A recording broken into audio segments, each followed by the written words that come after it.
All right, so Patricia is going to answer his question. Okay. And she says, the only way to get there is by boat. Excuse me? The only way to get there is by boat. By boat? Yeah, so not you by have to bus. travel over the water. Wow, yeah, no, the bus would definitely go under the water and that would be very bad. But Yeah. Brendan has some worries now that he hears they're going to get there by boat. He says, oh, I hope we don't get sick. Ah, yes, he's worried about getting seasick. Now, when you feel sick, your body feels unwell. You're having some kind of problem with your body. It's a word power word. But first, we're going to have to spell this word. Don't worry, it's nice and easy. Sick. S-I-C-K. Sick.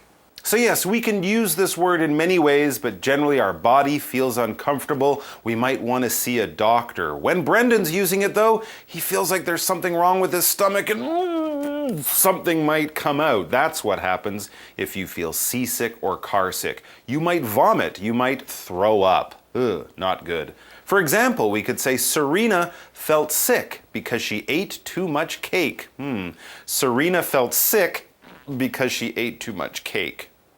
I don't really like traveling by boat as well because I get seasick and carsick very easily. Yeah, I guess we can also get air sick, right? Yeah, sometimes on the airplane they have that bag. It's called the air sickness bag. Yeah. So if your stomach feels uncomfortable, you can hold that in case something comes out. But yes, no fun, and people do often get seasick when traveling by boat. But Patricia has some good news for Brendan, doesn't she?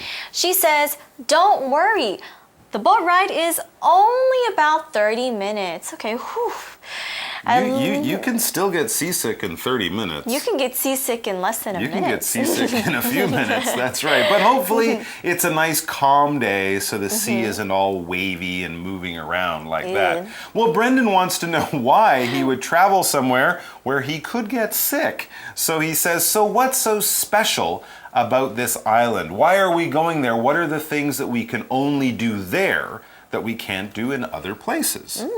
Well, Patricia says it's Taiwan's only large coral island. Okay, that's a good reason. Yeah, because coral, have you heard of a coral reef before? I have, yes. Well, for those of you who don't know, coral is a type of living thing.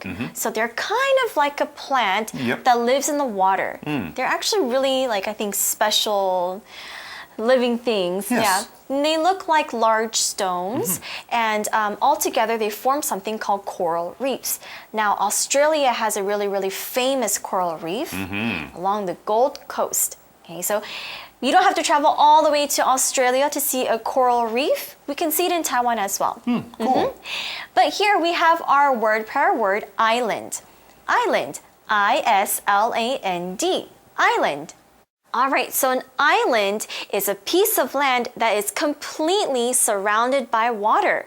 For example, we can say Taiwan is an island because there's water on all sides of it. Taiwan is an island because there's water on all sides of it. Well, once Brendan hears this reason that he can see one of the only or the only coral island around Taiwan, he's sold. He wants to go. So he tells Patricia, well, let's get ready to visit it. Yeah, if you're ready to do something, that means you are willing and prepared. Ready is spelled R-E-A-D-Y. Ready. Are you ready for an explanation? Let's check it out. So yes, as we mentioned, if you are ready, that means you are prepared. To be ready and to be prepared are very, very similar. Here, we are using ready as an adjective. It can also be used as a verb. We can say, ready your cars because the race will start soon. Get things ready, be prepared. That means all of the planning is done, all of the equipment has been gathered, you're there in the position, and you are waiting to be allowed to go. When we begin a running race, whenever they start it, they hold up that gun, they say ready, set, go, because you're almost ready to jump into action, you're almost ready to go into action. For example, it's nearly time to go. Are you ready to leave yet? It's nearly time to go. Are you ready to leave yet? All right, so that's the end of our article for today. I'm sure They're going to be having a great trip down there. I just hope Brendan doesn't get sick on that boat. I know. He's always causing troubles. Yeah, well, you know, seasickness. But I don't blame him because I get that as well. But have you ever been to Little Liocho? I have actually. Many, many years ago I went there and I had a really good time. And actually, you know what? I had a bit of a disappointment. Something made me sad this year. What? A friend of mine was supposed to get married there last summer, just a few months ago. But one of the typhoons that came along, it canceled the whole thing. Oh, no. The boats weren't going from Kaohsiung to Xiaoliocho, from Kaohsiung to Little Liocho. The boats were canceled, so the wedding was canceled.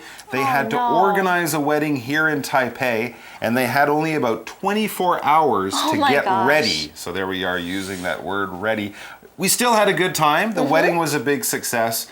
But our friend said, well, we won't get married there, but next year we'll have a one-year anniversary party down in Xiaoliocho. So we'll be going back soon, but we didn't get to go this year. So there you go.